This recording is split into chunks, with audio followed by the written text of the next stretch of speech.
ஒரு ஷாட்டில் வந்து காமிச்சிருப்பாங்க.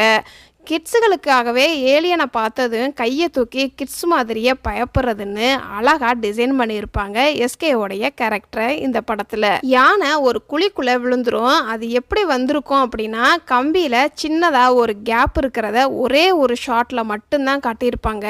அது வழியாக தான் யானை வந்துச்சு அப்படின்னு. எஸ்கே யானையை வந்து காப்பாற்றி கொடுத்ததுமே அம்மா அப்பா யானை வந்து எஸ்கேக்கு நன்றி சொல்கிறதுன்னு அந்த சீன் வந்து அவ்வளோ அழகாக எடுத்திருப்பாங்க. இந்த சீனில் ஒரு ஃபேக்ட் இருக்குது. பொதுவாக யானையை வச்செல்லாம் படம் பண்ணுறாங்க அப்படின்னா ஒரிஜினல் யானையை வச்சு யூஸ் பண்ணுவாங்க. ஆனால் இந்த படத்தில் 3 யானையுமே வந்து சிஜி தான் வந்து பண்ணியிருக்கிறாங்க. அப்போ இல்லாத ஒரு யானையை இழுக்கிற மாதிரி ஆக்ட் பண்ணி செம்மையாக இருந்துச்சு இந்த சீனு. இதை ஆக்ட் பண்ணுற மாதிரியே தெரியல. ஏலியனை ஃபஸ்ட் டைம் பார்த்ததும் சிவகார்த்திகேயன் வந்து பயந்துக்கிட்டு காரை பிரிட்ஜுக்கு கீழே விட்டுருவார். அப்போது அந்த சீன் பார்த்தோம் அப்படின்னா காரோட